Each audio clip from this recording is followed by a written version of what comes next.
Bom dia, você que está me acompanhando nesse momento pelo canal IBE Fortaleza ou demais redes sociais. Sou a pastora Betinha, da Igreja Batista Esperança, e eu quero celebrar contigo nesse momento, esse domingo de Páscoa, em que nós celebramos a vida de Jesus. Ele vive, ele reina, e ele viverá e reinará para sempre. É um dia de cânticos, é um dia de adoração, é um dia de celebração, e nós, todos os cristãos do mundo inteiro, celebramos hoje o dia da ressurreição do nosso Jesus. Hoje eu escolhi para nossa meditação um texto maravilhoso, ele tem falado muito ao meu coração esses últimos dias. É exatamente o registro de Lucas capítulo 24, a partir do versículo 13, muito conhecido como os dois discípulos no caminho de Emaús. Um texto realmente maravilhoso, porque ele vai falar de vários aspectos, tanto do aspecto da morte, como também da revelação, da celebração da vida, através da ressurreição de Jesus. O texto vai nos dizer assim, em Lucas 24, a partir do versículo 13.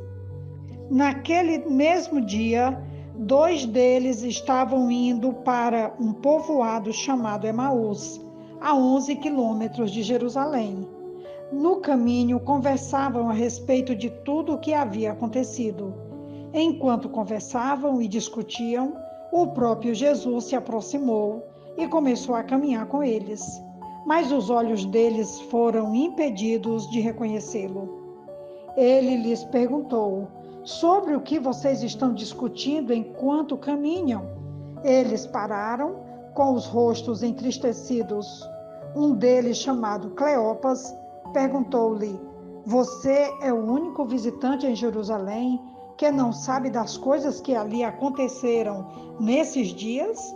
Que coisas? Perguntou ele. O que aconteceu com Jesus de Nazaré?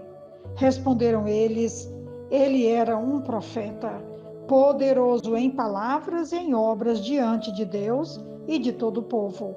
Os chefes dos sacerdotes e as nossas autoridades o entregaram para ser condenado à morte e o crucificaram. E nós esperávamos que era ele que ia trazer a redenção a Israel. E hoje é o terceiro dia desde que tudo isso aconteceu. Algumas das mulheres entre nós nos deram um susto hoje. Foram de manhã bem cedo ao sepulcro e não acharam o corpo dele.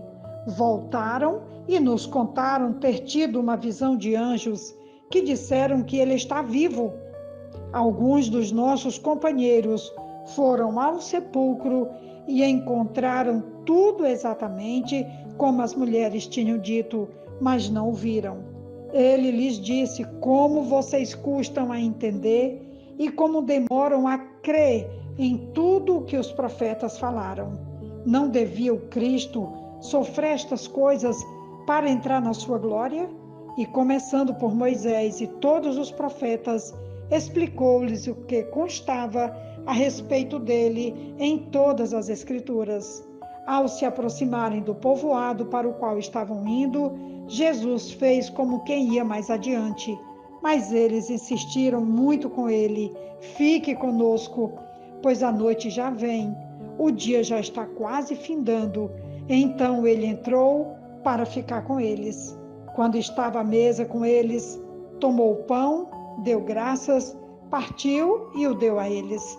Então os olhos deles foram abertos e o reconheceram, e ele desapareceu da vista deles. Perguntaram-se um ao outro: não estava queimando o nosso coração enquanto ele nos falava no caminho e nos expunha as Escrituras? Levantaram-se e voltaram imediatamente para Jerusalém. Ali encontraram os 11 e os que estavam com eles reunidos, que diziam: é verdade, o Senhor ressuscitou e apareceu a Simão. Então os dois contaram o que tinha acontecido no caminho e como fora Jesus, reconhecido por eles quando partia o pão. Eu li até o versículo 35, porque toda a leitura é muito rica e nós precisamos então entender essa leitura completa que Lucas registra para nos dar essa convicção de todo o processo que acontecera e que agora esses dois discípulos saindo da cidade, 11 quilômetros para Emaús, Jesus junta-se a eles no caminho e eles então começam a compartilhar da sua tristeza e da sua dor.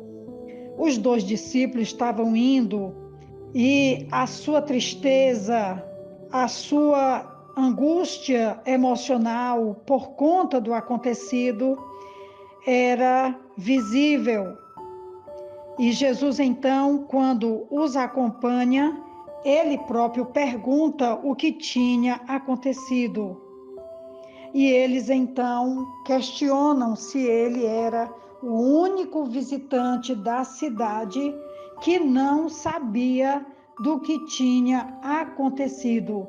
E eles, então, começam a falar que esperavam que Jesus fosse a esperança de Israel para a salvação do seu povo e que isso havia sido interrompido por conta da crucificação e da morte de Jesus. A viagem transcorre até que quando eles estão chegando em Emaús, Jesus, como que indo mais adiante, eles então o convidam para ficar e eles dizem essa palavra: fique conosco. E aqui esse convite faz toda a diferença no relato, porque Jesus então aceita o convite, entra para estar com eles.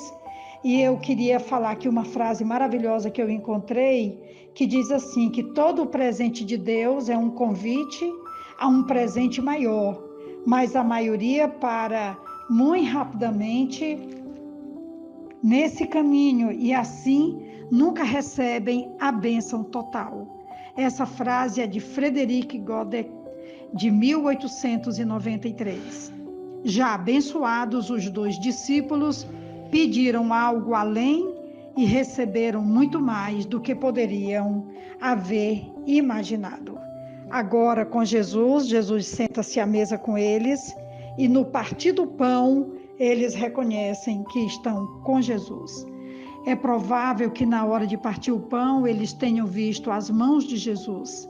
Que momento incrível ver as mãos de Jesus feridas e transpassadas. Olhar para o rosto dele, voltar a mirar as mãos, fixar-se no rosto dele e então ele desaparecer. E é muito interessante que o relato diz que esses dois discípulos, eles voltam imediatamente para Jerusalém.